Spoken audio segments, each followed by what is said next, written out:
सो कैसा है क्वेश्चंस? ठीक था?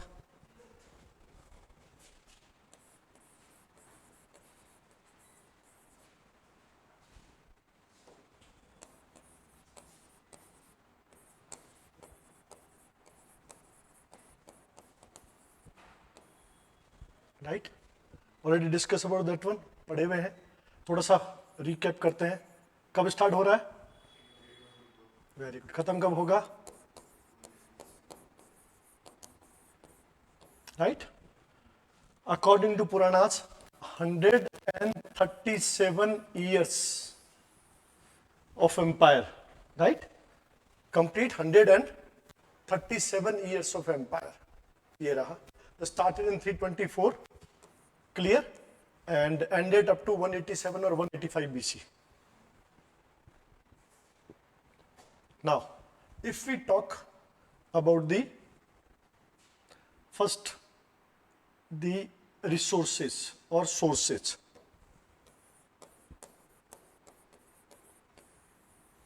What sources we have, right, to know about the Mauryan Empire? And these are two type of sources, as we discussed. First is archaeological, and second is literary.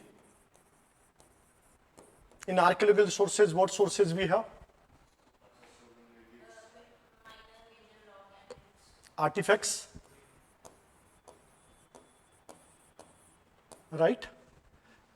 Then artifacts में what we have? Coins,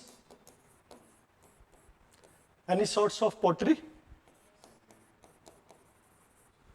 then architecture,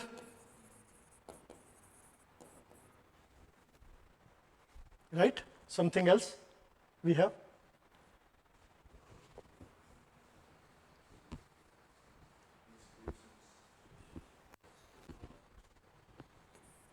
Inscriptions, right? Okay. So coins, pottery, architects, inscriptions. First, the coins. What coins we have?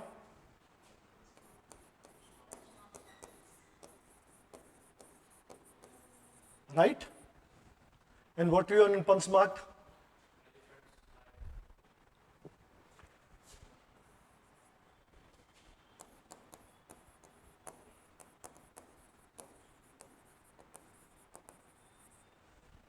Tree with railing, right? Arc,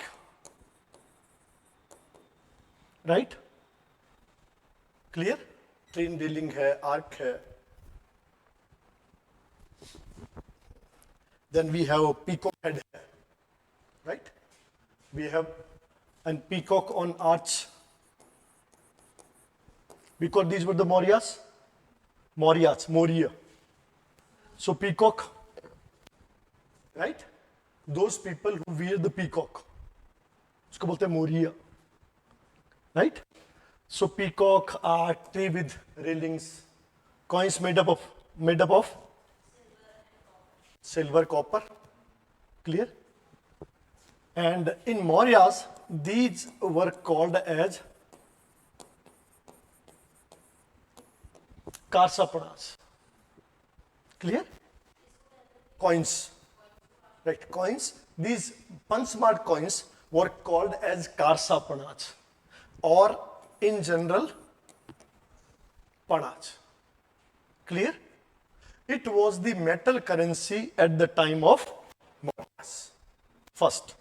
Second was, after coins, what we have? The artifacts. In artifacts, what we found? We found pottery, we found art, architecture, right? In art and architecture, what we have? Mauryan art, what we have? Idols.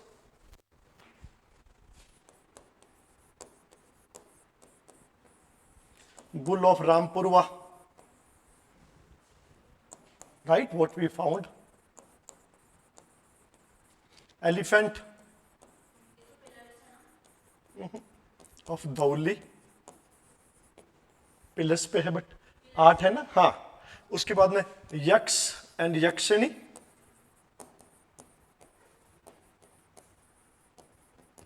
Didarganj,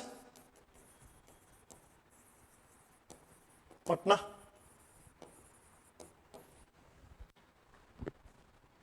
clear. Yaksha and Yakshinis, Didarganj, Patna. Then we have pottery as northern black polished ware that started in Mahajanpadas and now it is continuing with the Mauryas. Right? Then the best one what we found are the inscriptions. And these inscriptions were available on किस form? On rocks, pillars, caves. Clear? In rock edicts, major and minor. In pillars again, major and minor. And caves, that was in Barbaras. Right? And these rock edicts and pillar edicts, they both, right, were the attribute of Ashoka. Right? They both were attributes of Ashoka. Now, thing is that with the reign of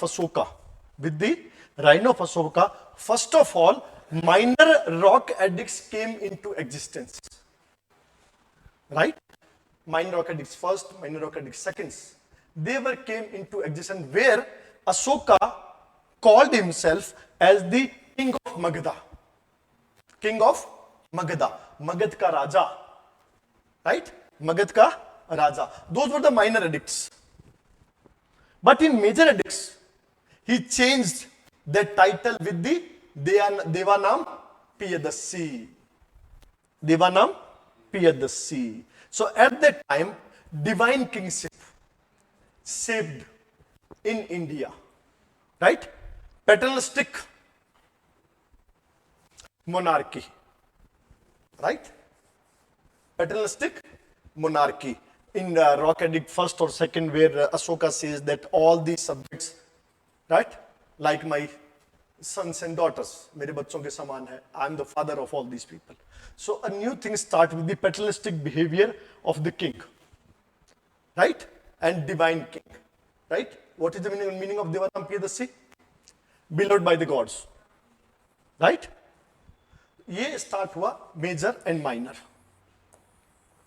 Then pillar edicts. These pillar edicts were situated on the boundary of the Mauryan Empire. तो ये अशोका की मौर्य की boundary के साथ साथ लगे हुए थे pillar empires. Right. So 7 major pillars, then minor pillars, and finally caves donated to Ajiviks by Ashoka as well as Dasharatha. Barbara के अंदर कौन सी पहाड़ियां? खलाटिका पहाड़ियां, सुदामा पहाड़ियां, गोपी, all these. So all these hills were donated to Ajiviks sects. So these were the rocks, pillars, and caves. Archaeological, right? Now, the script used by Ashoka was mostly Brahmi, right? The language was Prakrit and script was Brahmi. But nearly Peshawar, he used Kharoshthi. And in northwest frontier, like in Kandhar, that person used Greek and Aramaic.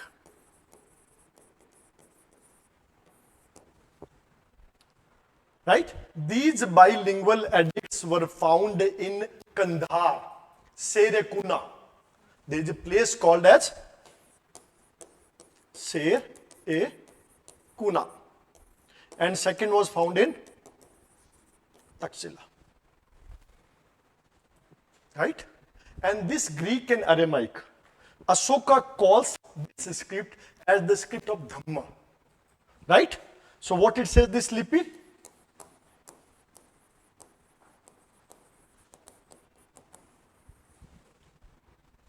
Dhamma Lipi. So the Greek and Aramaic Lipi is called as Dhamma Lipi by the Ashoka. Right? And what was the nature of these edicts? Basically Dhamma. Right? Basically Dhamma, and we have already discussed about Dhamma. We discussed about the Dhamma. Right? All those compassions, non-violence, equity, equality. Right? Miss ethical values, what we have. So Dhamma Lipi. Now, rocks, pillars, now, and then caves. Then we have the architects. In that way, we found the palace of Kumrahara at Patliputra, Patna. Right? That was the architect, then artifacts, inscriptions, and first time, who was the person which inscripted or deciphered this script? Come.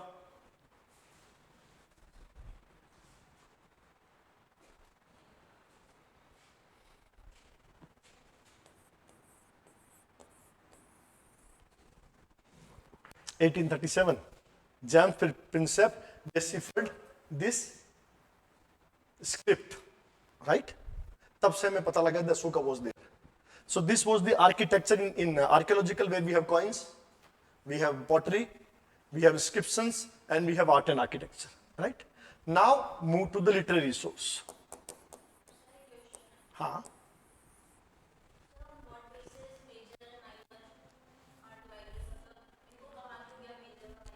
Major odectics meant that Ashoka gave 14, right, different 14 different royal farmans, what we say, right, to the people directly, to the subject. And all those edicts where all these 14s are there, these are called the major edicts, right? Where that Dhamma or policy of Dhamma or the major farman or major, what we say, Rajagya, right, given by the Ashoka to the subject as well as the ministers or the governors of the council of that particular area. Those were called the major edicts. First to 14. But in Kalinga, 13 edicts is not there. Right? Why so? Because it was all about the Kalinga war. Instead of there, 2 separate minor edicts were there. Kalinga first and Kalinga second. Those were there. Right? In minor we have Babru, Viratnagar. Right? There he proclaimed himself as a disciple of Buddha. Right? Viratnagar Babru, disciple of Buddha. तो ये है, देखो, in rock edicts we already discussed about the major rock edicts, minor rock edicts, separate rock edicts. Pillar we have 7. Which were the 7? Delhi Topar, Delhi Meerut, Kosambi, Rampurwa, Lori Ariraj, Lori Nandangarh. Right? These were there, जो हमने पढ़े हैं सारे. And one, when we were discussing about the economy of Maurya, there we have discussion about the Bhaga and Bali. बागा बली का first evidence हमें कहां मिलता है? कौन से में मिलता है? कहां पे? लुम्बिनी. लुम्बिनी में जो एडिक्ट बनाया था पिलर का, उसमें अशोक ने लिखा था, because it was the birth place of भगवान बुद्धा और लॉर्ड बुद्धा. सो देयर उसने क्या किया था? उदुबली के and Ashtabhogya means that whole region will be exempted from the bali. And Bhoga means land revenue or the crop sharing. Now it will not be 1/6, it will be, it was not abolished, but reduced to 1/8. But Bali was completely abolished from that particular area. Bali and Bhaga, both were the land tax, land revenue, crop sharing tax. Right? Difference कुछ भी नहीं है. बागा आपकी land के ऊपर है sharing पे, और bali means we have already discuss in the Vedic period. Bali was a text which was voluntary in nature. In later Vedic, it became compulsory or essential text. Afterwards, it went on. तो बलि चल रहा है, बलि के साथ साथ भोग और आ गया, उसके बाद पिंड कर, प्रणय कर, हिरण्या, so many texts were there. सिंचाई, एक्सेस, राइट, लिविड, असेस, तो ये चलते रहे. Clear? After this, we have the literary evidences. In literary evidences, what we have? Religious and secular. In religious, first we have the Bhagavad, Hindu or Brahmanical text, right? In which what we have? Puranas. Right? Talks about Maurya. Clear? In Buddhist,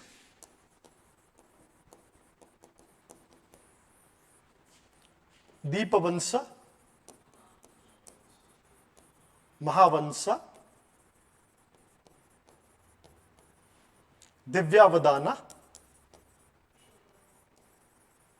Asokavadana, right? Then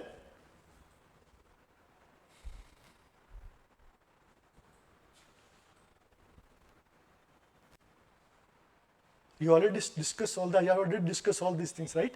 और बताओ.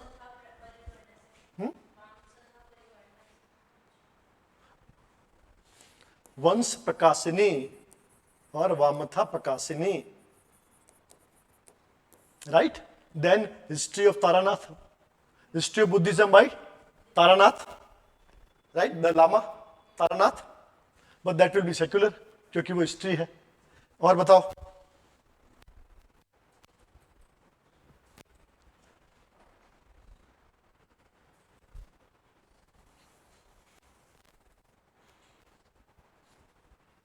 बहुत है, बहुत है. Buddhism के बाद second कौन आएगा? दैट इज थर्ड नंबर कौन है? जैनिज्म. जैनिज्म में कौन सा है?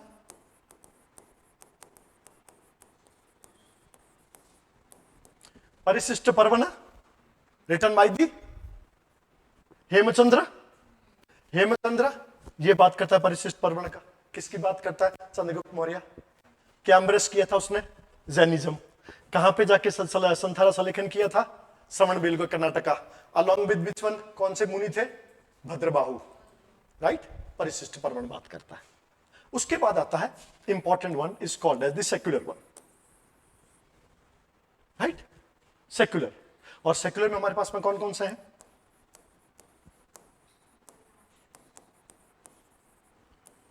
मुद्रा राक्षसा, राइट? देन तारानाथ. हम इंडिजिनस की बात कर रहे हैं, ठीक है, राइट? और कौन बात करता है? अर्थशास्त्र लिखूं? अर्थशास्त्र लिखूं? और राजस्थान कहते हैं अशोक सेव था. कहता है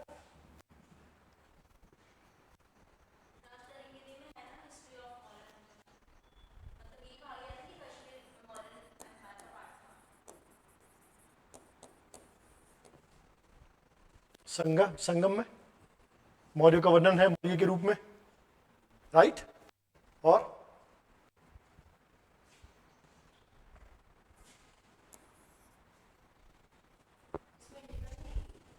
आएगी फॉरेन में. अभी हम इंडिजिनस कर रहे हैं, राइट? अब इसके बाद में नेक्स्ट कौन आता है? That is very important, that is foreign authors. उसमें सबसे पहले कौन आएगा? मेगास्थनीज की Indica. And then commentary on Indica. कौन है? Arrian, Strabo, Pliny and Diodorus. Clear? First question of Maurya, sources. Second, origin of Maurya.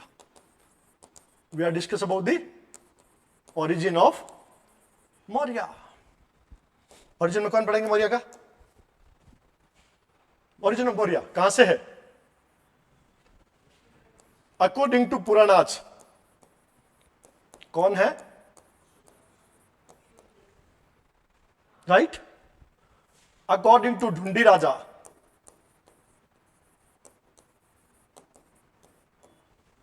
right, a commentary writer on Vishnu Purana.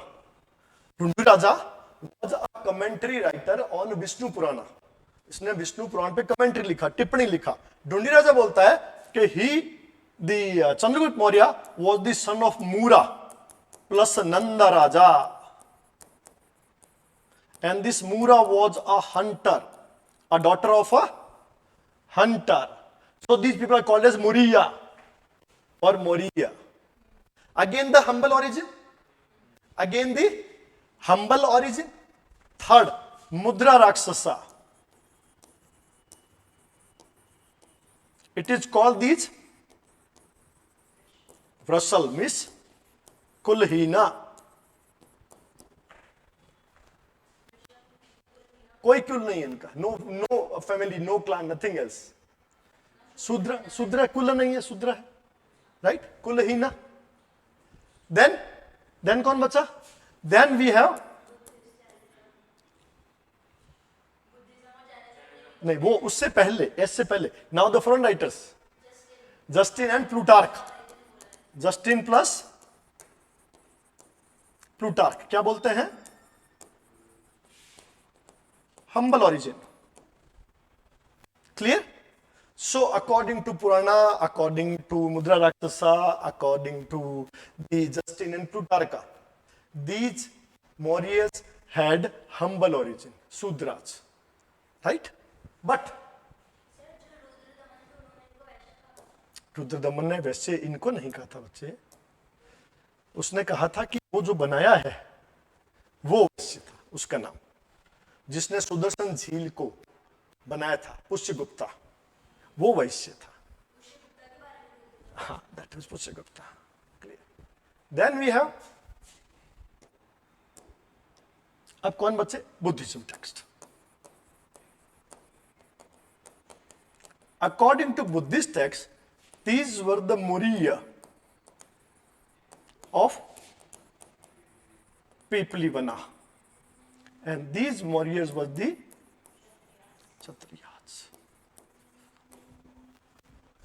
So to Buddhist text, to Buddhism, these Ashoka Avadana, Divya Avadana, Mahavansa, according to all these were the Kshatriyas, but according to other sects and other books, these were the Sudras or humble origin. Clear? So this was the origin, right? Now we talk about the political history. As we know that Chandragupta Maurya was the founder of Mauryan Empire, right? And it was the time of 324 BC when Chandragupta Maurya and Chanakya, Chandragupta Maurya with the assistance of Chanakya, defeated the last Nanda ruler Dhanananda, right? And then captured the whole Magadhan dynasty and became the king of Magadha, right? And this went up to 297 BC. And between that, Chandragupta Maurya, according to Justin, what names he gave? Centrocots. According to Plutarch, what name he gave? Androcots. Right?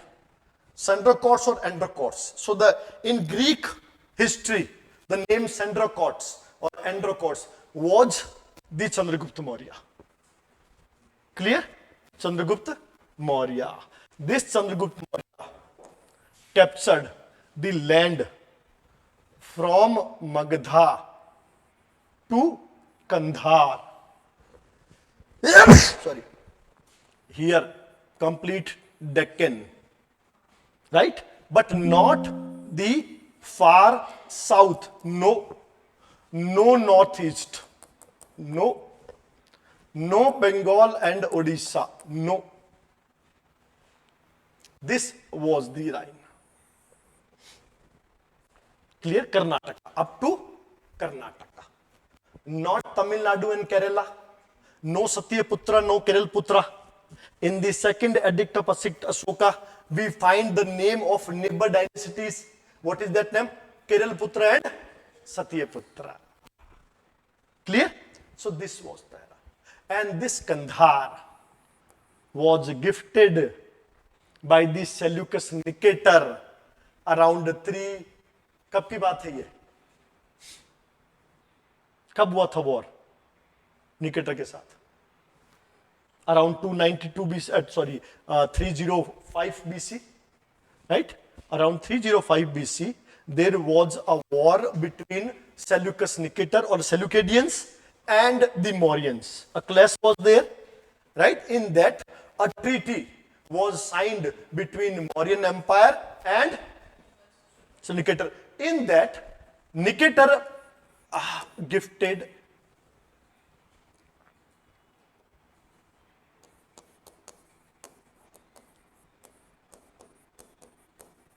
this area, right? Kandhar, Kabul, Herat and Baluchistan. Kandhar, Kabul, Herat and Baluchistan. Or Kandhar is called as Arakesia, Kabul Periparnasdoi, right? Area Herat and Gederosia, Baluchistan, right? So this was the thing. So that was gifted, we can say gifted, or it was the cost of this particular treaty. Along with this, one marriage alignment happened. Nobody knows. A marriage alignment, a matrimonial relationship between Greeks and the Mauryans. Right? Most of the historians accept that Seleucus Nicator, right, married her daughter to Chandragupta Maurya. Right? So this was the time. So now Maurya Empire extended from Patliputra up to Kandhar, Herat, Baluchistan, right? Then here Karnataka, the whole area was captured by Chandragupta Maurya. And that totally was based on or called as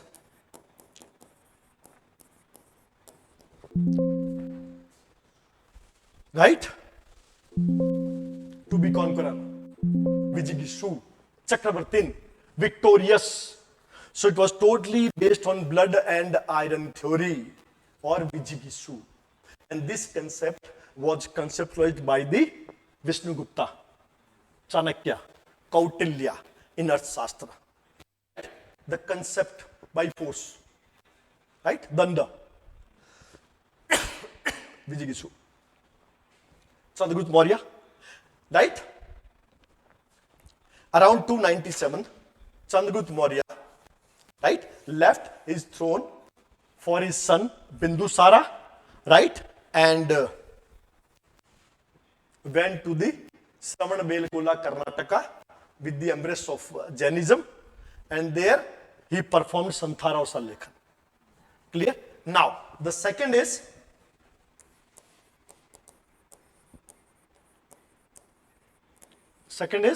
Bindusara, 297, sorry.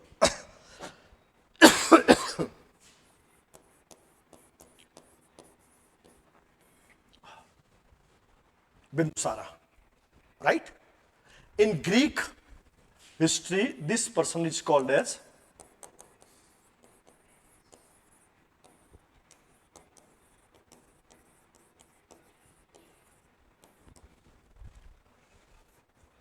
right? Amitrocrats or Alitocrats. Hindi में कहा, संस्कृत में अमित्र गाता, right? Means enemy slayer or foe slayer, right? Bindusara. In Bindusara time, according to Taranath, Kautilya was still the prime minister of Bindusara, and this person conquered the whole land between two seas. Right? One incident which is famous in history, that Bindusara requested to the king of Syria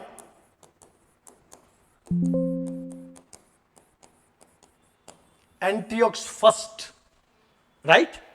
For the dry figs, sweet wine, and one Greek philosopher, right? But they denied this one, that philosophers cannot be transferable. It cannot be transferred. So they provided wine, dry figs, plus one ambassador. And that ambassador was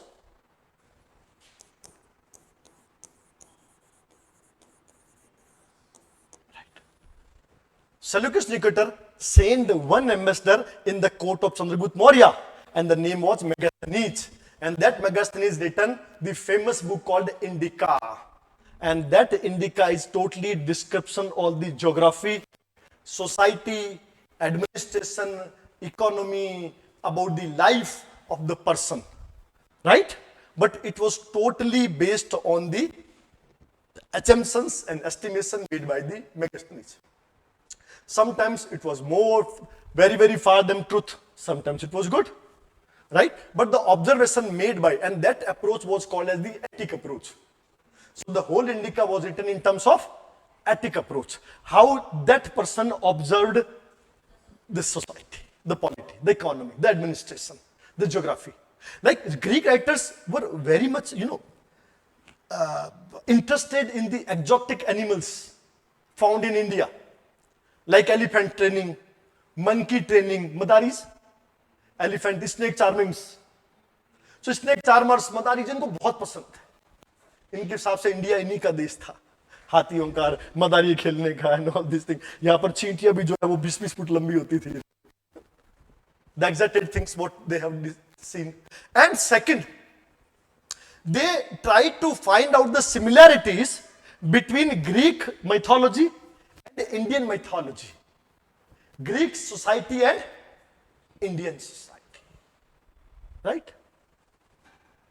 So this was the Dimachus and Bindusar. Then finally Bindusar. After Bindusar, the great name of Mauryan Empire called as Ashoka.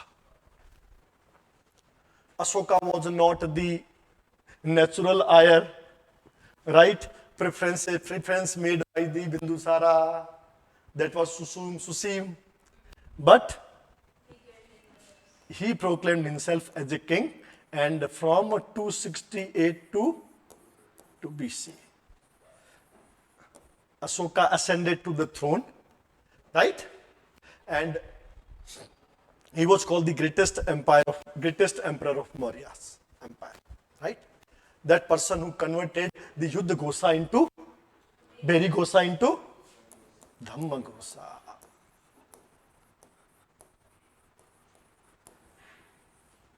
A messenger of peace, right? A messenger of peace, Ashoka.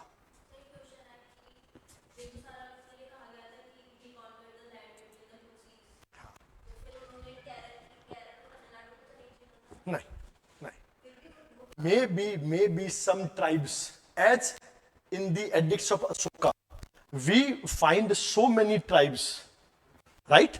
जैसे Atamics, Gan, Yodhe, Malav, Arjunan, and all these were lived in Punjab, Haryana, Rajasthan, in Himalaya foothills, Satluj, Vyas. So maybe this area was areas of rebels. And they reconquered again. So after Bindusara, only one dynasty which was out to the Mauryan Empire, that was Kalinga, right? And in 260 BC,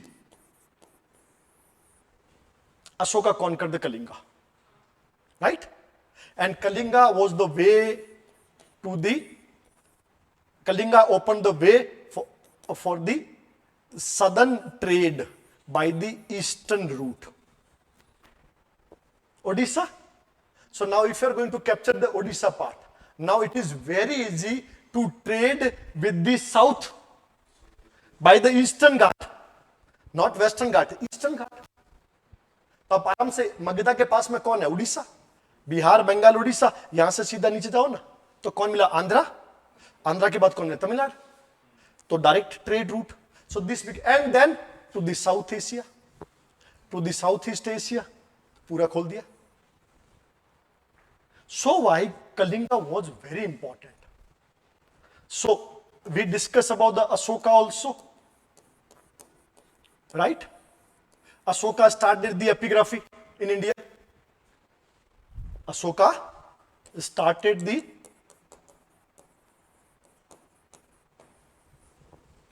writing inscriptions. It is called epigraphy. Epigraphy कहां है? हमें कौन सा मिला है? कोई inscription बताओ अशोका से पहले का. एक इंस्क्रिप्शन मिला है बोगाजकुई, राइट? बोगाजकुई वो यहां नहीं है, बेबीलोनिया में है, right?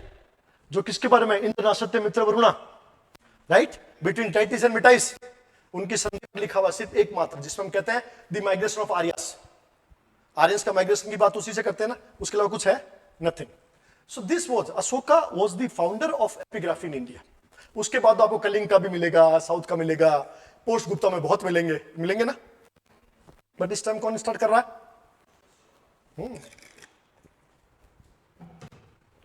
And Ashoka choose stones, caves for the inscriptions. Stone को उसने दो रूप में यूज किया, rocks, right, for the rock edicts, and second made pillars, right? Clear? दो चीज की बात करते हैं, rocks and pillars. And these pillars may be inspired by the Achaemenian rulers, right? May be these pillars were inspired through the Achaemenian pillars. But वो कैसे होते थे?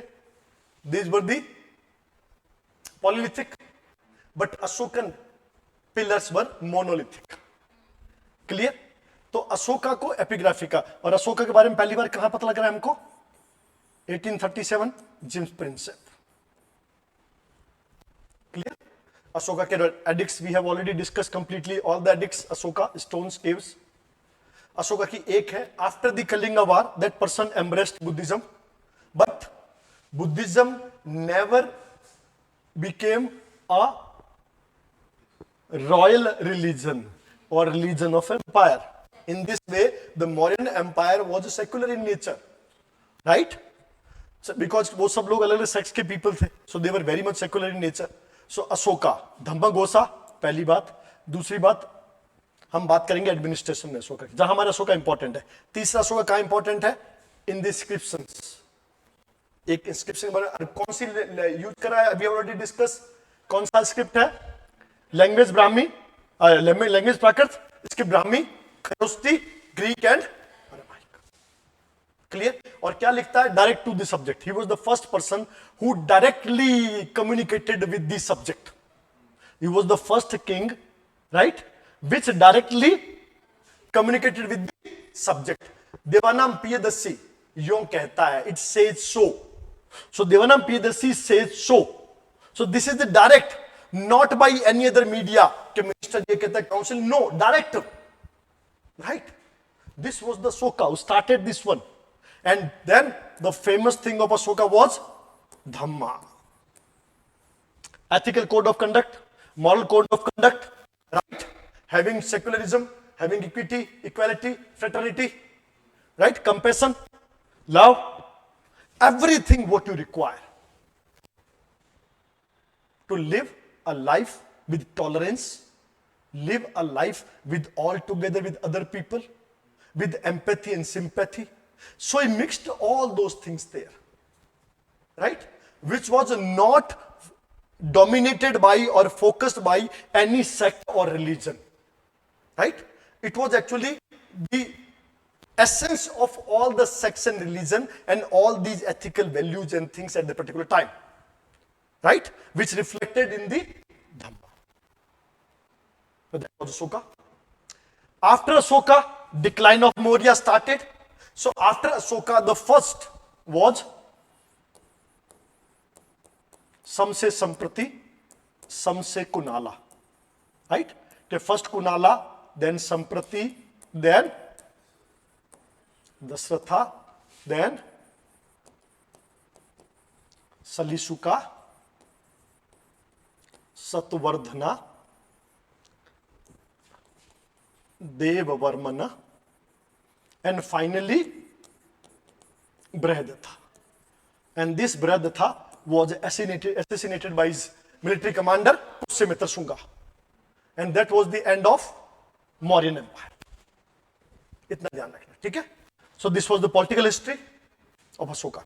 Now the nature of state, जिसमें सीधा क्वेश्चन आता है, किस पे आता है? Nature of state. So that question, what was the nature of state of Mauryas? What was the nature of state of the Maurya? It was bureaucratic, centralized system.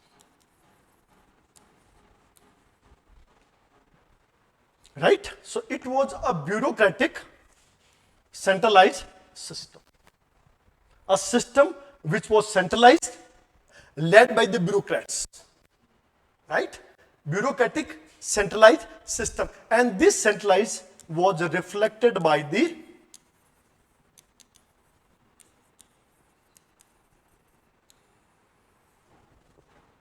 right? So king was the head of all those departments. King was the head of the whole administration, whole system. So this is called the bureaucratic centralized system. Clear? And this system, laterly Ashoka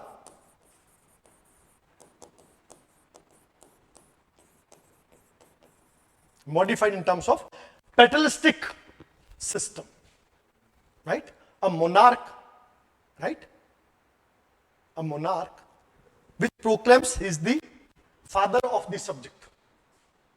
A paternalistic division that was given by this. So if somebody asks question, nature of state of Maurya, it was political, bureaucratic, centralized system. But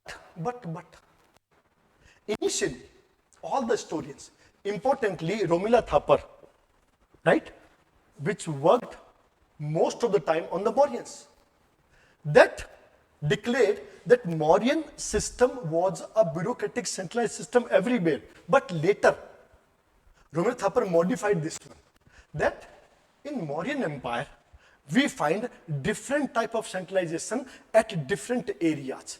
First, we have the core area of center, Patliputra, right? And the area around the Patliputra of towns and cities. These were totally centralized, right? Second area, which were outer core of the Mauryan Empire. And this was governed by governor and his or her council. And third was the peripheral area, which was a bit autonomous, right? And but not completely centralized. The border area where we find out the Tusaf, Pushtagupta, or the tribals, Malev, Gan, Arjun, Yodayan, Kharparika. So these were those areas which were a bit autonomous in terms of administration. But they were there, the tax was levied upon that. Right? They were regular taxpayer, but they were autonomous in their particular areas.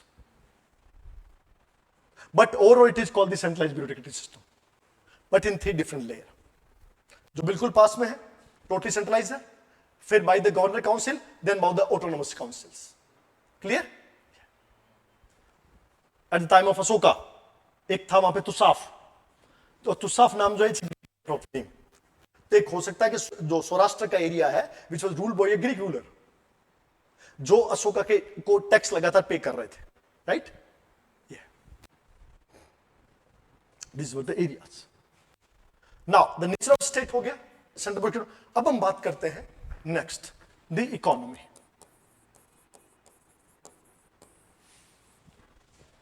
Clear? Economy में सबसे important चीज क्या है? इनके पास 2 चीज थी, which make them invincible. 2 चीज पे इनका, पहला कौन सा था?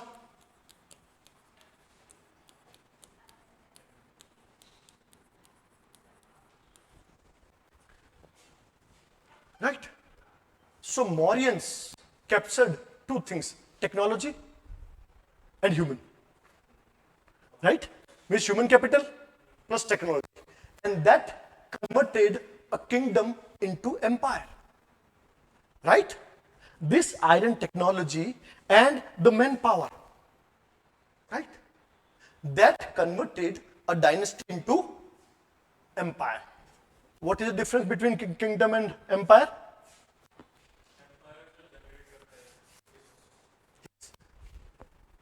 Kingdom uses the sources, whereas empire restructures sources to convert them into resources. So restructuring of sources, कौन करता है? Empire. So now Mauryan call is empire due to the use of technology along with the manpower. And that they used in agriculture, in the industries, in the trade and commerce, and crafts. Right? And what was their motto? To get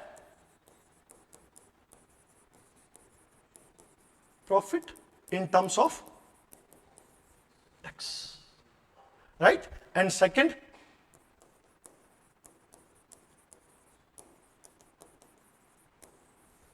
control of resources.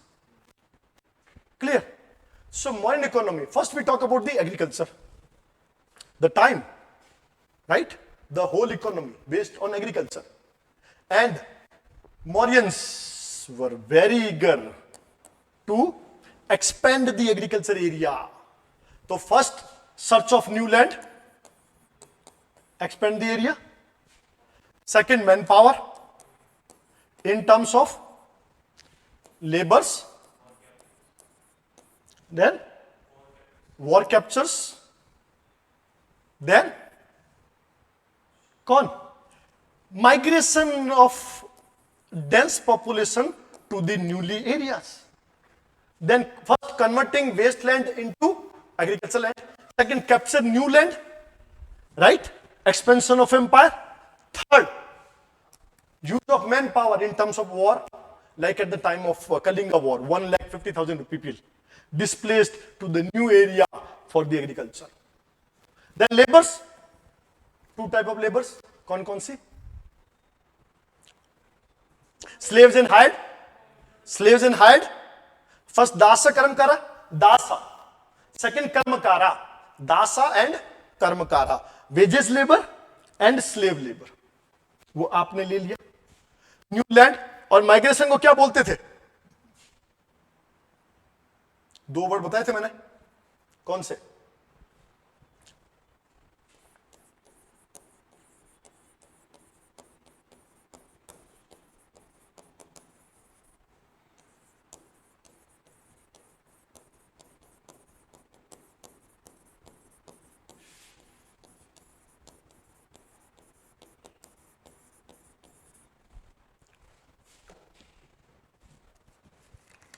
Foreigners, Pradesh Pavanina. Migration of the locals, Swadesh, Bishyan, Dava, Maninava. Clear? And these people worked for the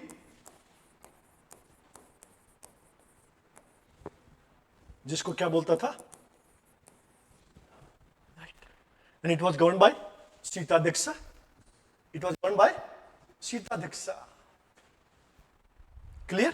This one. So first, Grampati, Grama Bojak, right? Gahapati. These all people have their own farmers, own lands. There the tax was there. Second, the land owned by the rulers, owned by the state. This was called the crown land and that was called the Sita. So now in this Sita land, two things can be there. Either direct agriculture by the state or second sharing the crop. Right? Sharing the crop. 50%, 60%, 70%, 80%. According to facility given by the state. You want land? Okay. You want irrigation also. So land tax plus irrigation tax. You want land only? Okay, no problem. You are the labor? No problem. Give no baggages. You are the slaves? Work on here. Only food and shelter. So different different scales, parameters set by the state for the agriculture, and then control of surplus for the trade and commerce. First thing, क्या Pradesh Pardesh Pavhanina, settle of foreigners, right? Foreigners means the more captures, right, to the Mauryan land, agricultural land. And second, migration of dense population to the new areas, right, for the agriculture. जैसे Westland को है, आपने वहां लोगों को दे बेच दिया और कम पैसों में जमीन दे दी, लेबर्स को बिठा दिया. This is called Swadesh mission दावा मानी. Clear? So two different type of people. तो ये हमारा एग्रीकल्चर है, राइट. सेकेंड इनका इंपॉर्टेंट क्या था? These were the industries. Industries were owned by state. Industries were owned by states, and these industries were based on crafts. So some industries were there which is directly owned by the states. तो उसमें कौन कौन सा नाम आता है? कौन कौन सी थी?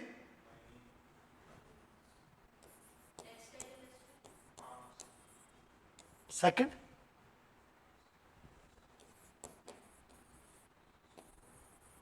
stone cutting.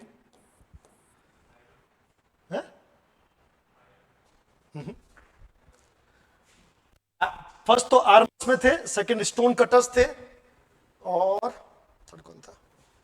आर्मर्स था, स्टोन कटर थे, शिप मेकर्स थे, शिपिंग इंडस्ट्रीज थी. These people were directly recruited by the state. Other जैसे माइन वर्कर्स है, मेटल वर्कर्स है, उन पे टैक्स था, उन पे टैक्स था. So tax were levied upon them. और ये डायरेक्टली उन, तो इन पे टैक्स नहीं था, they were exempted by the tax क्योंकि these were recruited by the states. Different industries were there for different works. Armours है, मेन काम क्या होता है? आर्मर्स है, चैरियट्स बनाना है, राइट. उसके बाद में आपका बड़ा काम क्या है? स्टोन कटिंग को क्यों ऑन किया है? क्योंकि अशोका के सारे डिक्स बनते थे, पिलर्स बनते थे, और दुर्ग नए टाउन्स बनाना है तो fortification of towns, right, building of towns, fortifications, right. अब आपको अगर अपने आप को एक्सपेंड करना है, थर्ड चीज क्या आती है आपके पास में? Trade. Now if you want to flourish your trade, what you require? First,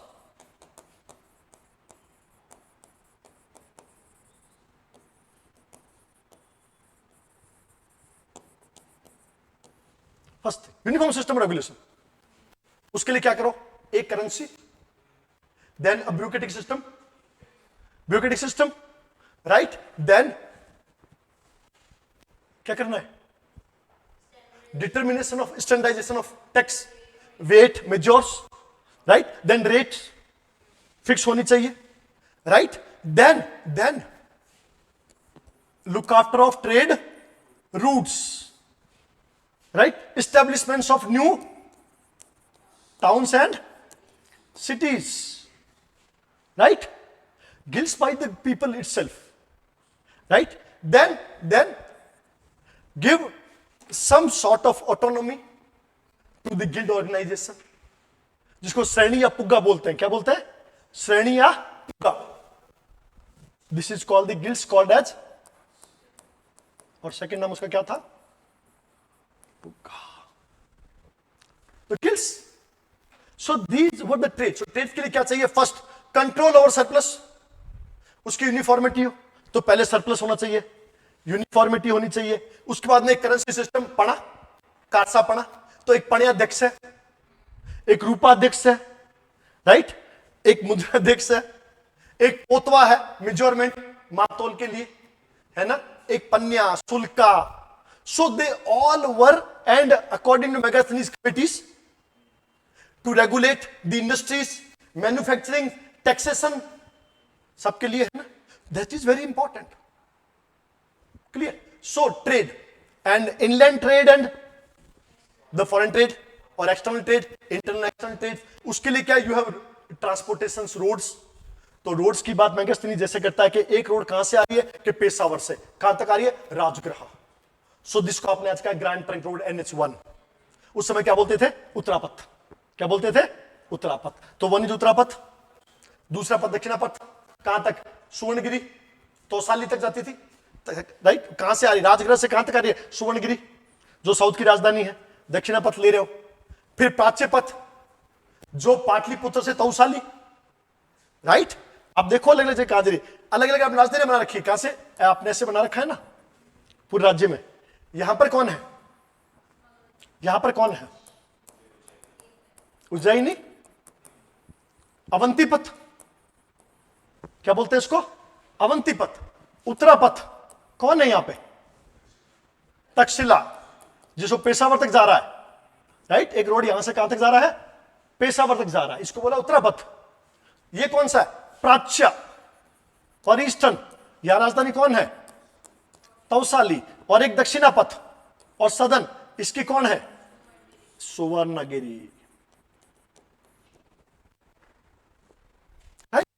these पथ developed for the trade routes को साफ किया गया, जगह बनाई गई। अशोका ने कई जगह सराय बनाई, पेड़ लगवाए, रोड के किनारे किनारे पेड़ लगवा रहा है, राइट? और जो क्या बोलते हैं उसको, जो हुलिगन्स है, जो लुटेरे ट्राइब्स है, उनको वार्न किया गया अगर बीच में आए रूट्स ट्रेड्स के, तो अशोका ने कभी भी उनको एग्जम्प्ट नहीं किया पनिशमेंट से, राइट? और कैपिटल पनिशमेंट में भी कहा है कि एक बार देखेंगे, 3 दिन का स्थगन दे देंगे पर खत्म नहीं करेंगे। तो उसने कैपिटल पनिशमेंट को खत्म नहीं किया था।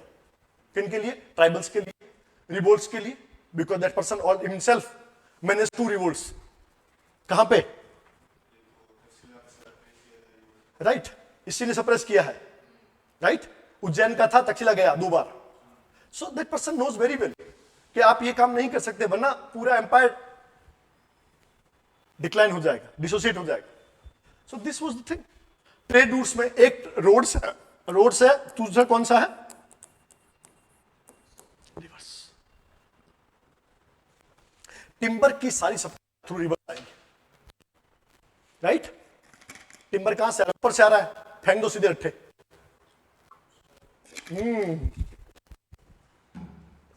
पुष्पा डाइट वाटर आ रहा है, सीधा टिकटा कर लो। सबसे आसान तरीका है, शिप्स को मूव करो, राइट? सो ट्रेड के बाद क्या है? अब कॉमर्स में, in trade and commerce important चीज क्या है? एक तो के इंटरेस्ट, हुंडीज, राइट? ये दोनों, लोन, ये सब चलते थे। लोन दिया जाता था, उस पर इंटरेस्ट पे होता था। हुंडी यानी लोन लेटर लिखे जाते थे, जैसे आज होता है ना। तो आप यहां से जा रहे हो, आपने क्या किया? यहां पर सामान लिया, मैंने कहा भाई ये इस बंदे का मैंने पैसा जमा कर लिया है, ये इसको इतना लोन दिया है, वो आप लेके जाओ। आप जाओ दूसरे देश में, वहां वो हुंडी पकड़ा दो, वो वहीं पे कर देगा, राइट? तो हुंडीज वर देयर, उसको क्या बोलते थे? Hundis. These loan letters, right? आपने पैसा जमा करा दिया, मैं आपका ले रहा हूं, ठीक है? अब आप जाओ कहां? दमिश्क जाओ, आप अरब जाओ, आप यूरोप जाओ, आप जाके बस ये लेटर दिखा देना, राइट? आप लेटर दिखाओगे, वो आपको सामान दे देगा। कोई लूट नहीं सकता, पैसा ही नहीं तुम्हारे पास, तुम्हारे पास पेपर है, और उस पेपर भी बकायदा तुम्हारा हस्ताक्षर है, तुम्हारी मोहर लगी है, तुम्हारा नाम वगैरह, हुलिया वगैरह लिखा हुआ है। जैसे आज फटावा नोट देते ना आधा, वो बात थी। तो हुंडी चलती है, और इनके पास because we have the currency called as pana, तो करेंसी सिस्टम बना हुआ पूरा।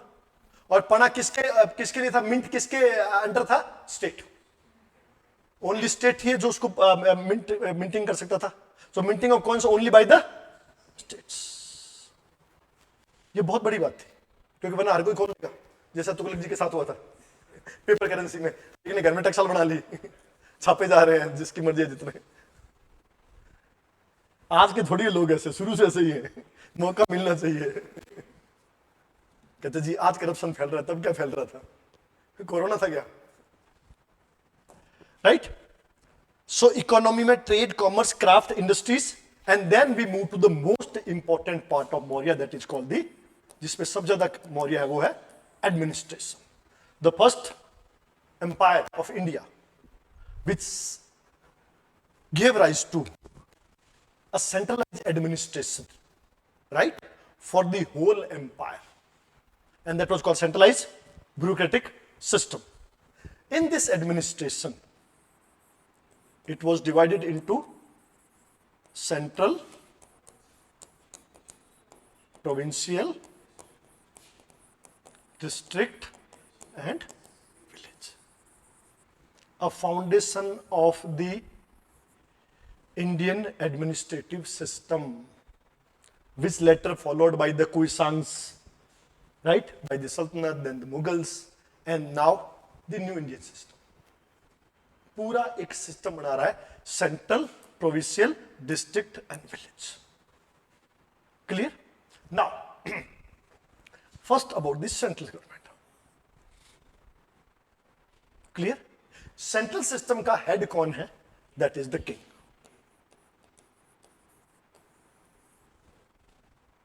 And this system was conceptualized by the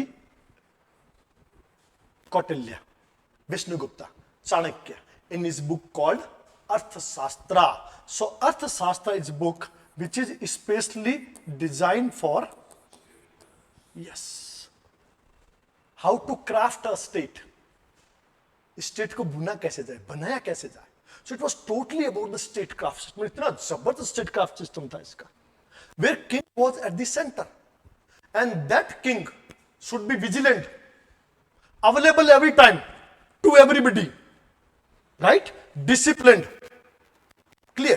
तो उसके लिए एक रूलर, एक एम्परर, एक वो था जो हर समय सतर्क है, सावधान है, कनेक्टेड है, विजिलेंट है, राइट? लेजी नहीं है, अदरवाइज पूरा सिस्टम खत्म हो जाएगा. Chandragupta follow the system, Bindusara and Ashoka. Ashoka ने तो बिल्कुल कहा कि in rock edict for fifth, I am available to everybody every time. मुझसे कांटेक्ट कर सकते हो, मैं प्रेजेंट हूं आपकी बात सुनने के लिए. एंड अशोका अपॉइंटेड महामताज, द महामात्याज, रजुका, प्रदेशिका, जिसको वो 5-5 साल बाद दौरे पे भेज रहा है. रजुका को ऑटोनॉमी दे रहा है कि आप अपने इलाके में कुछ कर सकते हैं. तो प्रदेशिका, युक्ता, रजुका, महामताज, इन सबको कौन अपॉइंट कर रहा है? अशोका. नॉट द महामताज जो जुडिशरी में काम कर रहे हैं. क्लियर? सो एक गजब का स्टेट ग्राफ बुना गया था किंग का, जिसमें the central was the centre of whole power was king, and this king to assist, right, and to give advice to this king. कौन थी आपके पास? आपके पास थी दो. एक थी a council of state, council of minister called mantra parishada, और एक साथ में थे मंत्रिन्स. देखो, दो अलग अलग चीजें हैं. मंत्री परिषद नहीं है, मंत्रा परिषद है. मंत्रा परिषद, right? So it was a large council, right, which encircled all the ministers and amatyas, and the mantrins. Mantrins was like cabinet. A group of some ministers, Prohita, Samaharta, Sanidhata, right, and the main प्रधान मंत्री. ये कुछ लोग होते थे जिनसे ये daily discuss किया करता था, राइट? सो वो पीपल इसके साथ. मंत्र परिषद मीन्स ऑल द अमात्यास, वो सब किस में आएंगे? मंत्र परिषद में. और मंत्रिन्स में the cabinet one, a group of special ministers, खास मिनिस्टर्स होंगे जिनसे कैबिनेट बनता है. ये किंग को एडवाइस देगा. क्लियर? और उसके बाहर कौन होगा? Now the mantrins with the portfolios. और उनको अपन ने नाम क्या दिया? These were the bureaucrats, the secretaries. In particular time, this time, these are the secretaries, right? These were the executives or secretaries, जिनका काम था हर डिपार्टमेंट का हेड. और हमारे पास कितने अध्यक्ष है? अराउंड 27, जो हर डिपार्टमेंट, पन्याध्यक्ष, शुल्काध्यक्ष, पोतवाध्यक्ष, आयुधगर अध्यक्ष, right? For each and every department. नमक है तो लवणा, टैक्स है तो शुल्का, राइट? सोना है तो सुवर्ण, मेजरमेंट है तो potava, right? So in every department हमारे पास में एक अध्यक्ष है. सो डिपार्टमेंटल हेड हो गए, तो ये आपके अध्यक्ष. तो अशोका का एक सिस्टम पूरा बनाया हुआ है. क्या सिस्टम बनाया आपने? आपने कहा कि एक किंग, राइट? किंग के बाद एक काउंसिल ऑफ मिनिस्टर्स. इस काउंसिल ऑफ मिनिस्टर के बाद कौन है? अध्यक्ष, राइट? इसके साथ साथ में सनिधता, और कौन है? समाहर्ता, और कौन है? पुरोहिता, और एक कौन है तुम्हारा? Prime minister. सन्निहिता कौन है? The main treasurer. समाहर्ता टैक्स रेवेन्यू कलेक्टर। कौन है? मेन रेवेन्यू कलेक्टर है आपके सन्निहित। इसके साथ साथ दिस समाहर्ता was responsible for the protection of the king. So इसका एडिशनल क्या था? Head of espionage system. कौन था? समाहर्ता। समाहर्ता बहुत बड़ी पोस्ट थी, और ये एकमात्र बंदा ऐसा रात को 2 बजे भी मिल सकता था किंग से, because that was responsible for the secure and protection of the king. और किंग के प्रोटेक्शन के लिए लेडी बॉडीगार्ड या वुमन बॉडीगार्ड्स थे, जो हंटिंग के टाइम और एनी टाइम इनके साथ रहते थे। और जो आर्चर्स थे वो भी वुमन को अदर बॉडीगार्ड्स थे, बट मेन आर्चर्स और बॉडीगार्ड्स वो वुमन होती थी, रॉयल लेडीज होती थी। ये इसका खास था ध्यान रखने के लिए। सो किंग, मंत्रण परिषद एंड अध्यक्षता, ये किसका सिस्टम है? This is system given by the Chanakya, Vishnugupta, वो ये बात कर रहा है। अब state craft of Chandragupta, state craft of Chanakya in Arthashastra. तो कौटिल्य क्या बोलता है कि for a state to craft a state one require 7 different organs called Saptanga. The theory of Saptanga. At the center we have Swami. Right? Second कौन है? अमात्य और मंत्री जी. Right? Third कौन है?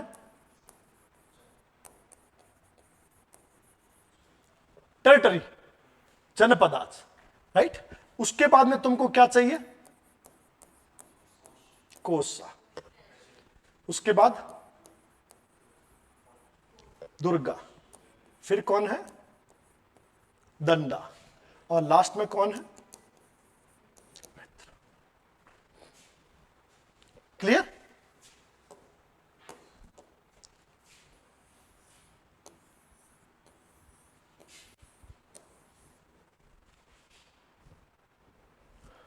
So this was given by the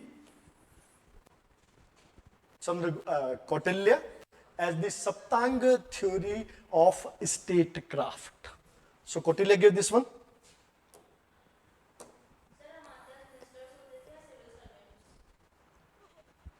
In terms of bureaucracy, Adhyaksha, civil servants. Right? Ministers, the ministers. Right? और इनका भी selection होता था, इंटरव्यूज होते थे, इनका पूरा कैरेक्टर देखा जाता था, कुल देखा जाता था, पूरा कंप्लीट टेस्ट होता था इनका. So let's start one by one. अब सबसे पहले कौन आता है? Swami. We have already discuss swami के बारे में. It was the king. और किंग को कैसा होना चाहिए? We discussed. Amatyas, the council of ministers. Third is janapada और called as expansion, territory. An empire requires a territory. तो इनका सारा खेल किसमें था? विजय किशु, जीते चलो, चक्रवर्ती बनते चलो, टेरिटरी. चौथा कौन सा है? कोसा, ट्रेजरी, हमेशा भरी रहे, उसके लिए क्या होना चाहिए? टैक्स. दूसरा revenue by the state in terms of agriculture, खुद की टाउन है, खुद की इंडस्ट्रीज है. क्लियर? तो वो. उसके बाद कौन आता है? Durga.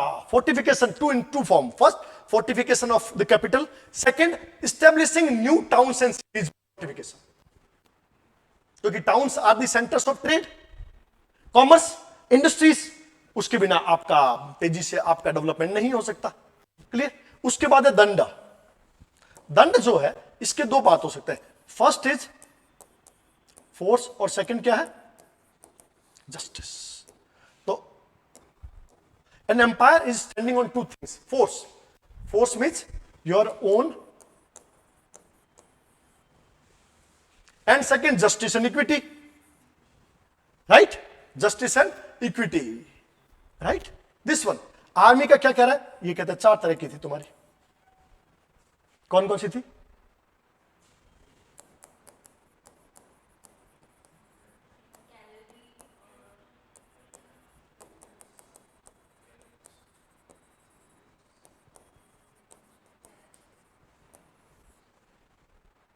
right?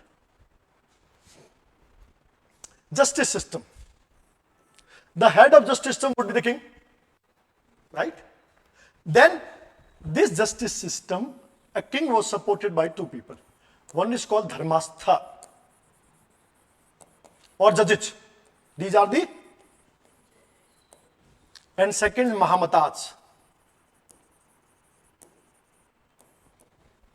appointed by the Ashoka, right?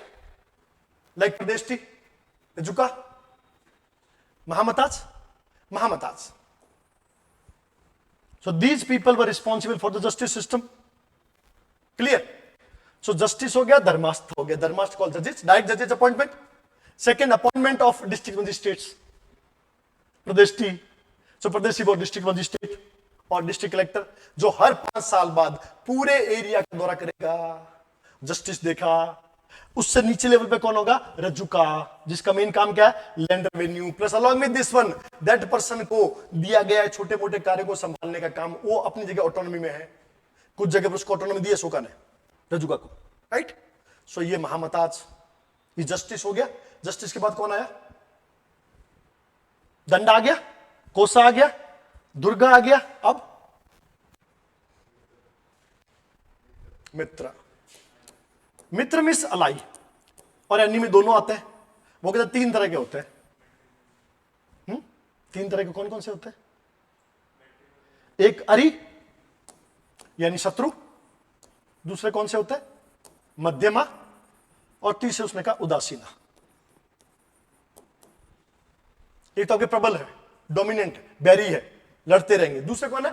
Mediocre से, उनके साथ बना के रखो. तीसरे न्यूट्रल है, उनको कोई फर्क नहीं पड़ता, तुम रहो ना रहो, आओ ना. 3 तरह के आपके अलाई हो सकते हैं. एक तो आपके दुश्मन हो, एक मिडिल और एक उदासीन हो. आपके पास में 3 तरह की विक्ट्री हो सकती है. ऑन द बेसिस ऑफ धर्म, ऑन द बेसिस लोभा, और तीसरी कौन सी है? असुरा, राइट? और रिलेशन का बेस क्या रहेगा? जैसे कि मैट्रिमोनियल रिलेशंस, बाय वॉर और ट्रीटी. तो आपके पास क्या तरीका है?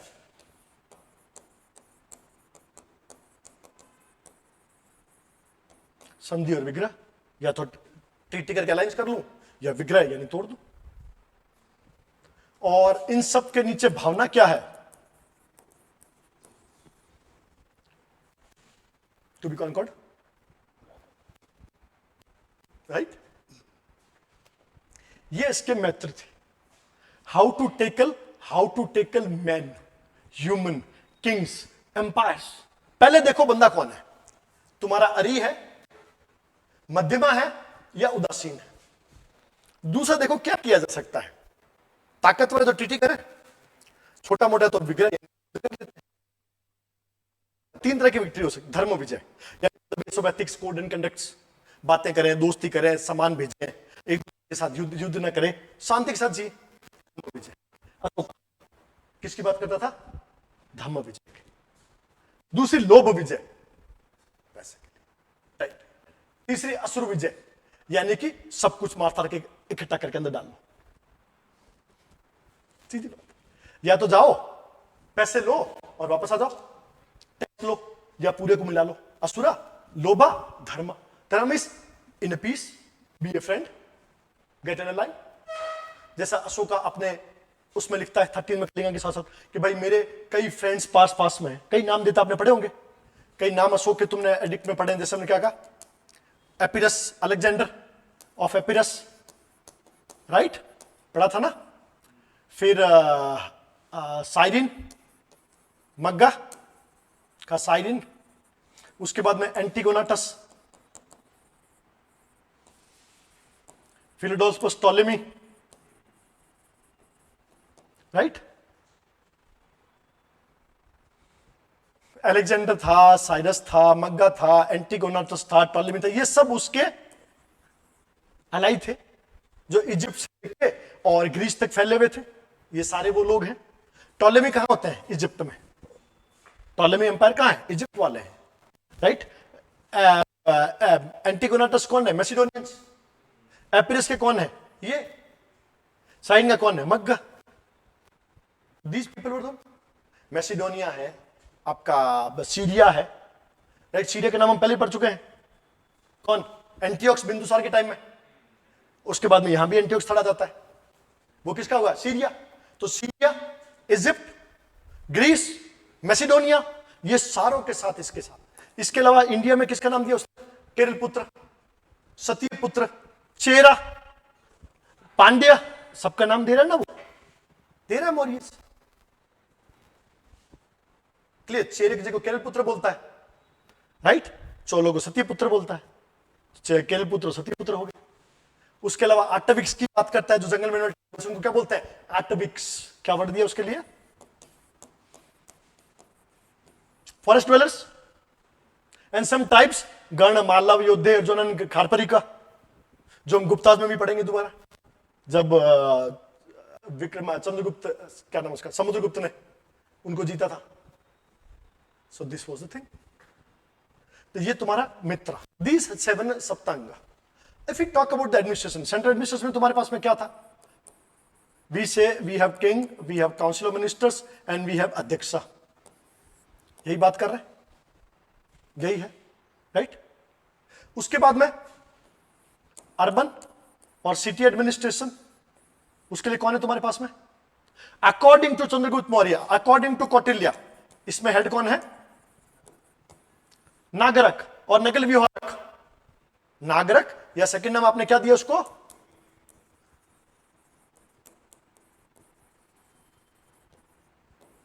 नगल व्यूहारक। क्लियर? सेंटर में ये, सिटी में। मैगस्थनीज उल्टा कहता है, मैगस्थनीज क्या बोलता है? 6 committee, right? In urban administration उसने क्या कहा? 6 कमिटीज है। वो क्या काम कर रही है? एक कमेटी क्या कर रही है? Registration of death and birth, death and birth and death. Second क्या काम कर रही है? फॉरेनर्स का। क्या कर रही है? इंडस्ट्रीज का, फोर्थ मैन्युफैक्चरिंग का काम कर रही है। फिफ्थ टैक्सेशन का काम कर रही है, राइट? क्लियर? और 6 क्या कर रही है? Excise duties. तो ये उसने कहा 6 अलग अलग कमेटीज बनाई गई है, वो कमेटी काम कर रही है। ये कर रही है, अध्यक्षा काम कर रहा है। यहां दोनों में फर्क है। कौटिल्य क्या बोलता है? अध्यक्षा। ये क्या बोलता है? कमेटी। जैसे if you talk about the army, अब वो कह रहे हैं आर्मी के अलग अलग अध्यक्ष है, राइट? मैगस्थनीज की कमेटी है, एक जो आपका क्या बोलते हैं उसको, आर्म्स एंड एम्यूनिशन के डिपो को देख रही है, राइट? जिसको वो कहते हैं आयुधगारा अध्यक्षा। उसने कहा नहीं, कमेटी है। एक कमेटी जो है वोटर, और एक आर्मी, एक कैवलरी, एक एलिफेंट एंड एक कैरियर्स। क्लियर? तो ये अलग अलग चीजें कर रहे हैं। तो ये कमिटीज की बात करता है, वो अध्यक्षा की बात करता है। ये एक फर्क ध्यान रखना। जितना भी कौटिल्य, कौटिल्य किसकी बात करेगा? अध्यक्षा। और Megasthenes committee. So in central administration, first we have the central administration, second we have the army, तीसरा जस्टिस, चौथा कौन है?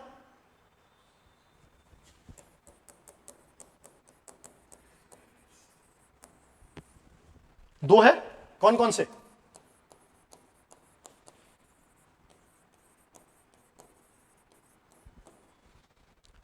संस्था संचारा, संस्था स्टिल एक जगह पर रह रहे हैं, संसार क्या कर रहे हैं? घूम रहे हैं, भ्रमण कर रहे हैं, राइट? एस्पिरेंस फॉर एवरीबडी, चाहे मिनिस्टर्स हो, चाहे ऑफिशियल्स हो, चाहे दीक्षा हो, चाहे फॉरेन हो, चाहे निमी हो, सबके लिए कौन है? एस्पिरेंस सिस्टम। ये for everybody, not for outside also. Clear? और इसमें भर्ती किसकी की जाती थी? Male and female both. Women को काफी इसमें दिया जाता था, राइट? जैसे गणिका अध्यक्ष है, वो गणिका घर में रहता था, तो वहां पर एस्पिरेंस थी, ये गणिका ही एस्पिरेंस थी, राइट? और वहां जो लोग पड़े रहते थे शराबी बनके, वो भी वास्तव में गुप्तचर थे, स्पाइस थे। और इन स्पाइस को मेनली कौन टेकल कर रहा है? कौन कर रहा है ऊपर? समाहर्ता। कौन कर रहा है? समाहर्ता। ये पूरा सिस्टम एस्पिरेंस का, द लार्जेस्ट एस्पिरेंस सिस्टम। और इसके बाद में अगला सबसे खतरनाक एस्पिरेंस सिस्टम कौन लेकर आएगा? That is Balban. कौन लेकर आएगा? Balban. The theory of principle again कौन लेके आया? Balban.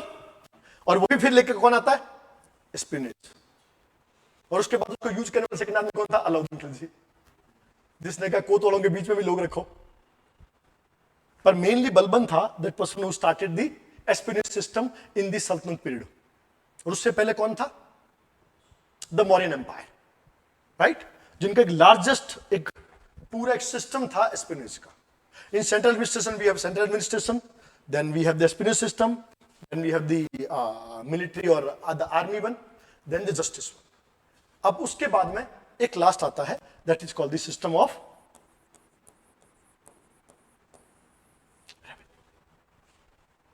collecting tax. Each and every commodity was taxable in the period of Maurya. Industries, trade, craft, agriculture, सब कुछ taxable था. Everything was taxable. और main tax कौन सा तुम्हारा?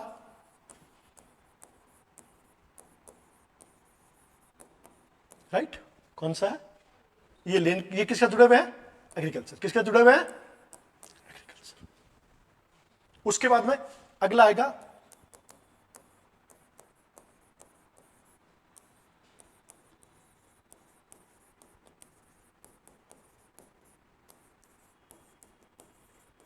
ये किस पे है?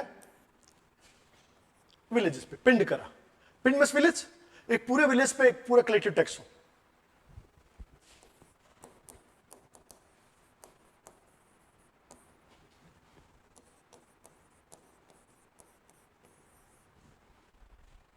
मे बी एक कैश में दिया टैक्स हिरण्य,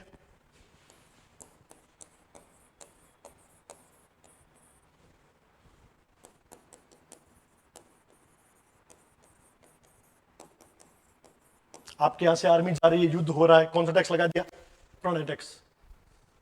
आर्मी वालों का सत्कार करो, सेवा करो, प्रणय टैक्स, राइट, कैश में दिया हुआ। कैश या केटल्स के रूप में दो।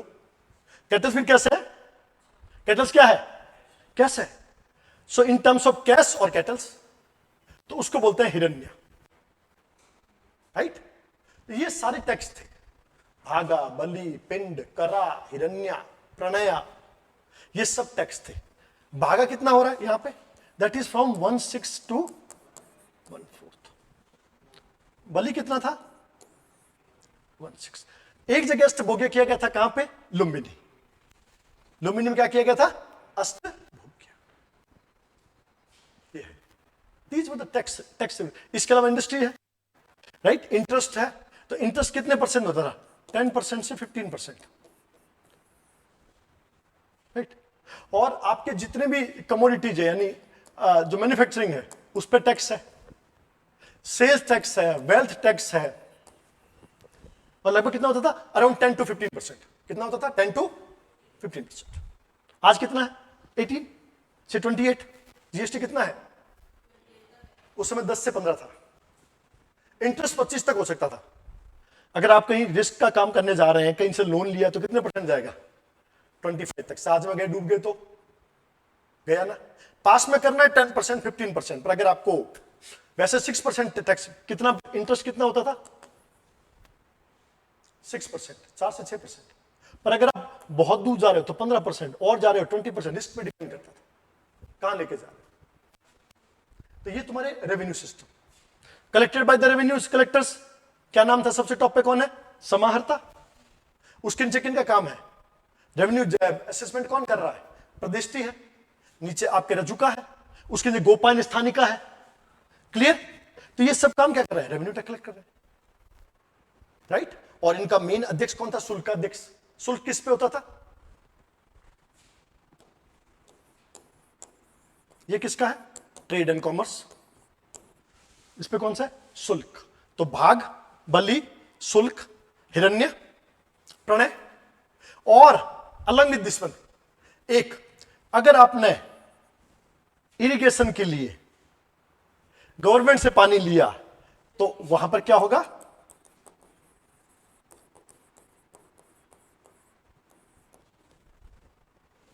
Irrigation cess. जैसे आपने सुदर्शन लेक से वाटर लिया है सौराष्ट्र में, तो आपको इरिगेशन सेस देना पड़ेगा। ये तुम्हारा पूरा है रेवेन्यू सिस्टम। सेंट्रल एडमिनिस्ट्रेशन हो गया। सेंटर के बाद सेकंड कौन सा आता है?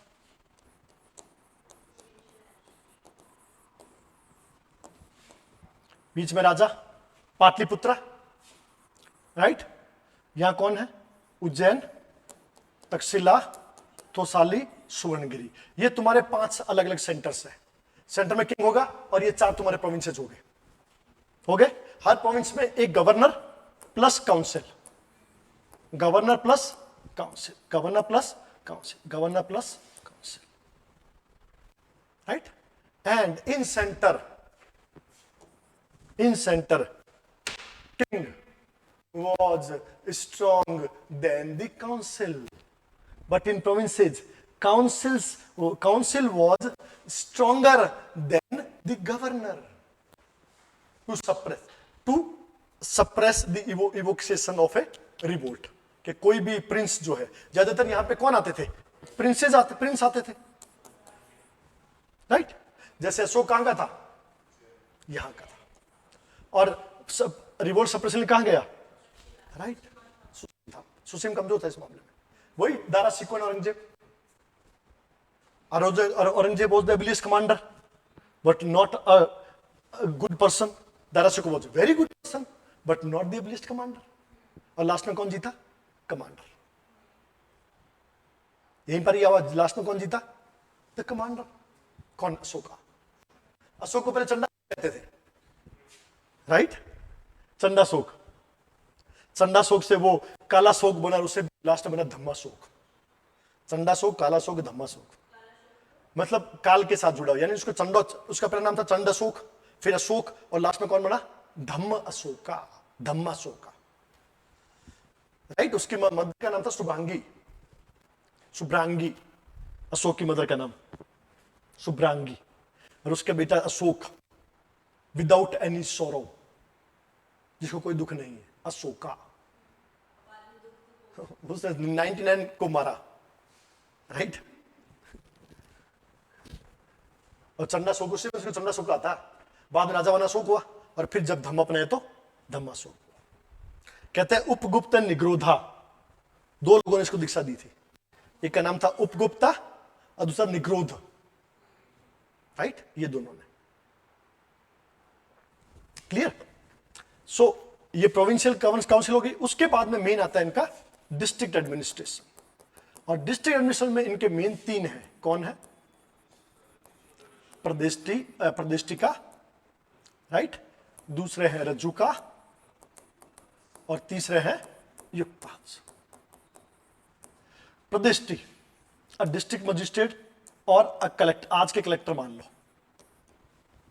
इनका सारा काम है, असेसमेंट का काम है इनका टैक्स का काम है इनका सर्वे का काम है। आफ्टर एवरी 5 years इनको पूरे डिस्ट्रिक्ट का एडिट करना है। इनको एक एज ए मजिस्ट्रेट इनको जस्टिस भी प्रोवाइड करना है।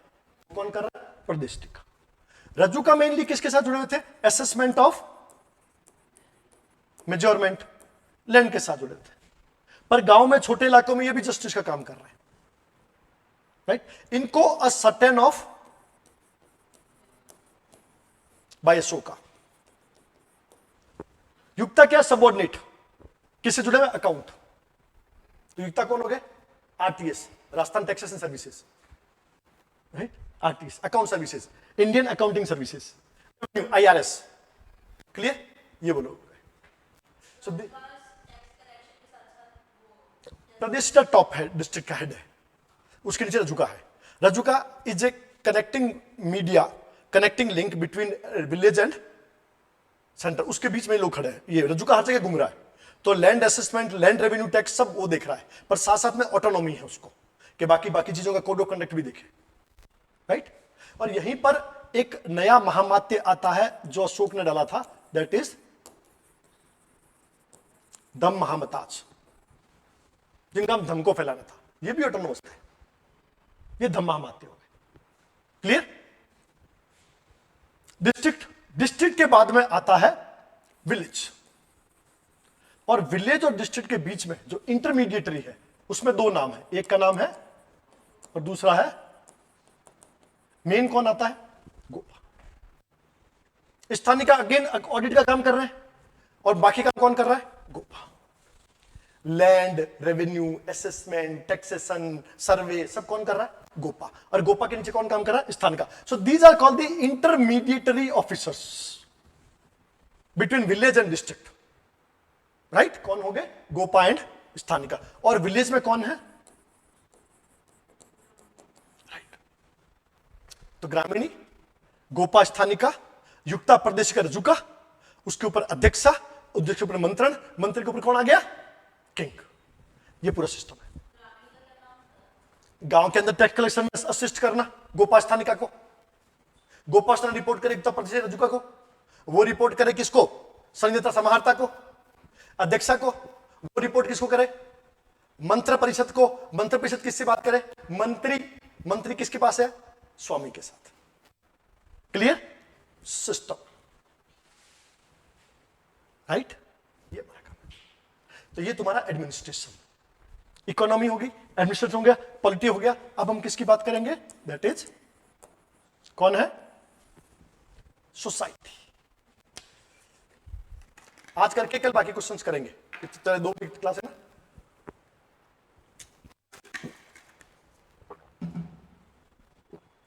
सब्जुगेशन ऑफ वुमन चल रहा है, नो प्रॉब्लम एट ऑल। वो जो हो रहा है वो शूद्रा, स्थिति खराब है, दासा है, कर्मकारा है, वर्णा में सबसे नीचे है। कास्ट का सिस्टम धीरे धीरे शुरू हो रहा है। वाई? किससे शुरू हो रहा है? से। किससे हो रहा है? गिल्ड से, राइट? किससे हो रहा है? गिल्ड से। क्योंकि गिल्ड्स 2 फॉर्म में आ रहा है। किसके पास में आ रहा है? पहले, दूसरा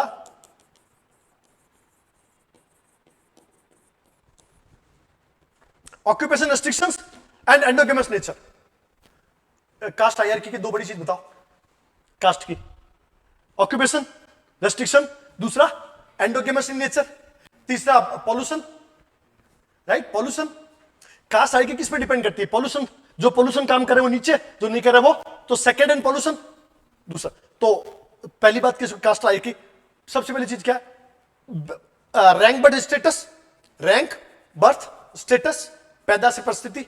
दूसरा ऑक्यूपेशनल रेस्ट्रिक्शन, तीसरा एंडोगेमस, चौथा associate with the pollution and purity, right?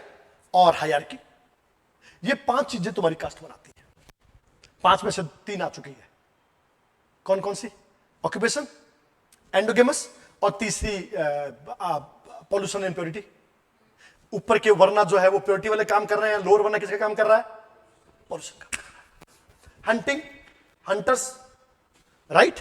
या फिर ये मलिन का काम करने वाले लेबर्स, स्लेव्स, वेगेजेस कहां लगाए जा रहे हैं?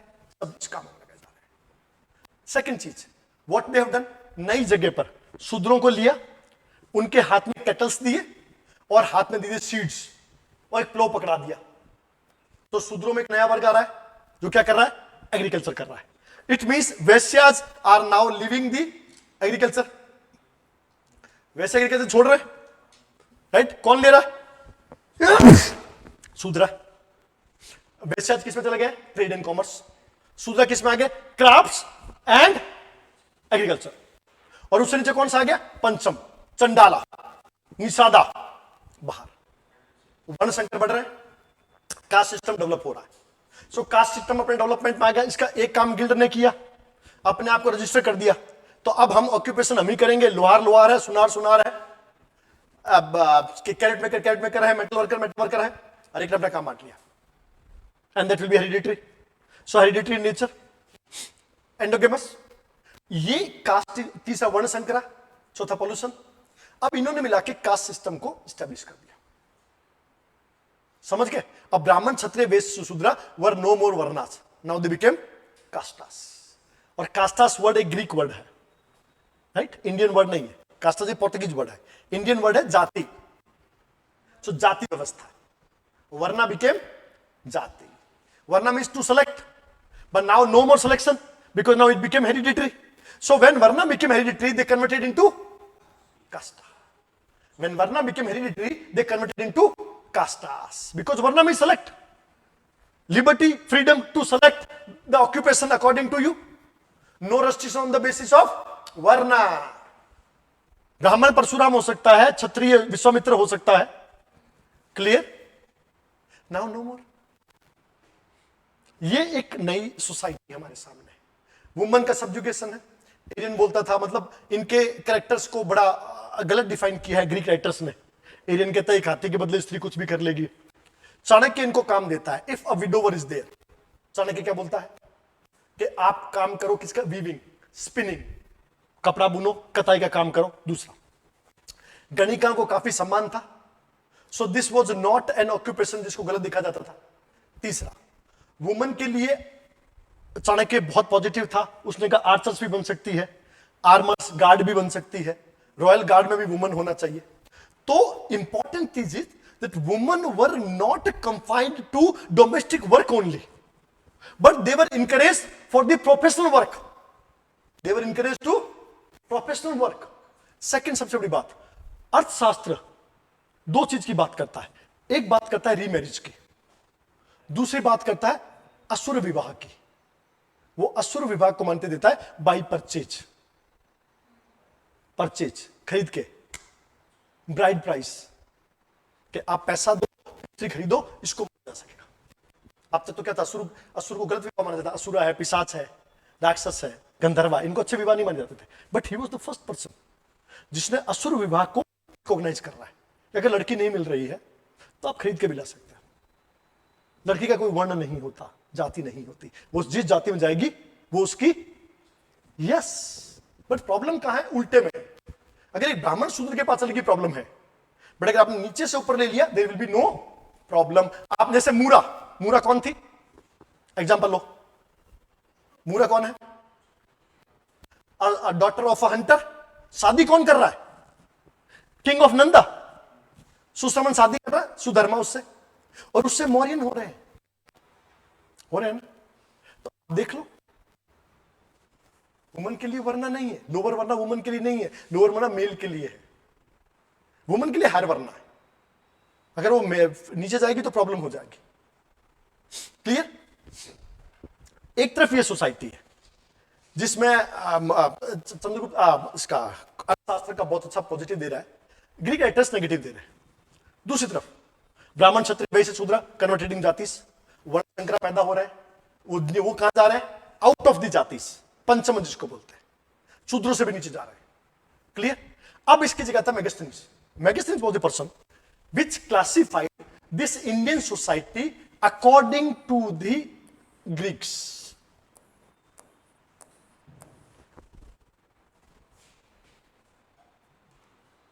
हेलो, हाँ,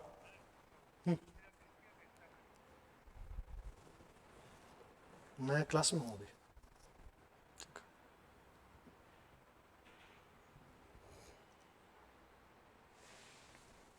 okay, according to the Megasthenes Indica, India में 7 कास्ट्स थी, राइट। पहली कौन सी है,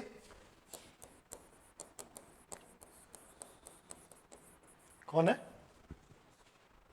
दूसरा कौन है, जिसको हमने कहा फार्मर्स, एग्रीकल्चरिस्ट, राइट। तीसरा कौन सा है, शेफर्ड्स एंड हंटर्स, राइट। चौथा कौन है, आर्टिसंस। पांचवे कौन है, जो आपने कहा। छठे कौन है, इंस्पेक्टर्स और स्पाइस। और सातवें कौन है,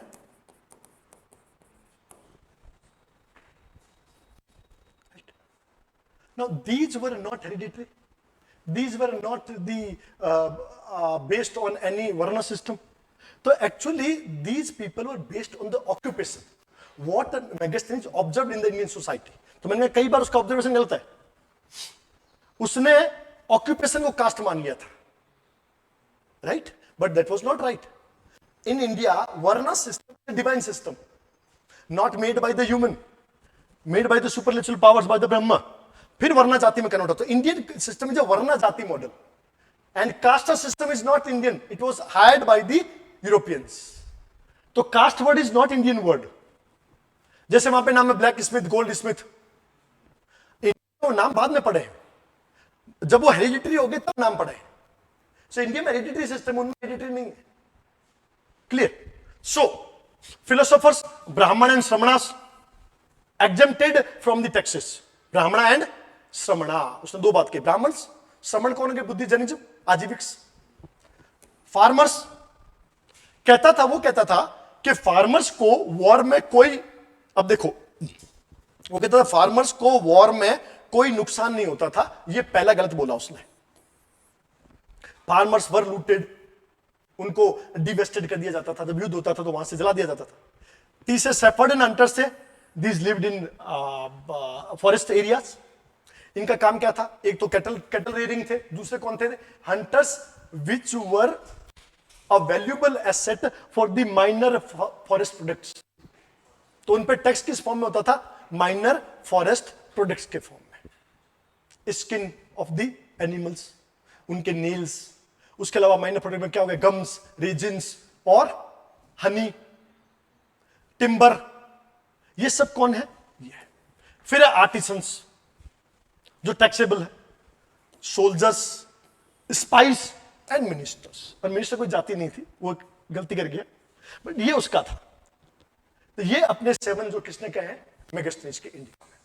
अब अगर कोई पूछे मेगास्थनीज के इंडिका की प्रॉब्लम क्या है, देखो 4 प्रॉब्लम है। पहली बात, according to Indica there were no slaves in India. पहली problem, there were slaves, dasa, karmakara, हमने कहा था। सेकंड, वो कहता है इंडियंस आर नॉट लायर्स, उसके बिना तो कुछ हो ही नहीं सकता। वी आर द, अब मैं इस बात को कुछ कह नहीं सकता। तीसरी बात, there is no theft in India. तो फिर क्यों बना है इतने बड़े बड़े नियम आपने? चौथा, वो कहता था कि फार्मर्स या एग्रीकल्चरिस्ट को युद्ध में कोई नुकसान नहीं पहुंचाया जाता था। That was again a problem. ये 4 क्वेश्चन तुम्हें इंडिका के बारे में मिलेंगे जो बताते हैं कि हैंडल विद केयर, राइट। ये कहता दास प्रथा नहीं था, बाटवाड़ा झूठ नहीं बोलते थे, या चोरी नहीं होती थी। जबकि हमने देखा है कि जस्टिस सिस्टम में अगर कोई तुम्हें पूछे कि the basis of justice system in India, तो जस्टिस सिस्टम का बेस में 2 था। एक था धर्म, दूसरा था वर्ण, तीसरा था character,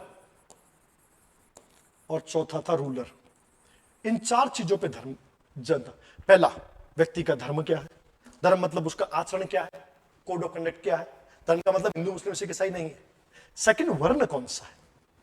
so justice system was based on the inequality of varnas.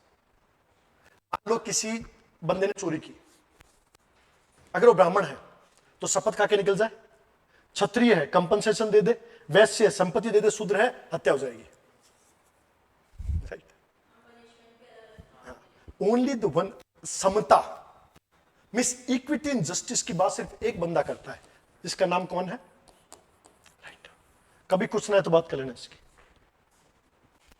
Equity in justice was propounded bye Ashoka. वरना वर्ण, कैरेक्टर, धर्म, और लास्ट कौन था? रूलर, राजा। क्या जो शासन ने कह दिया।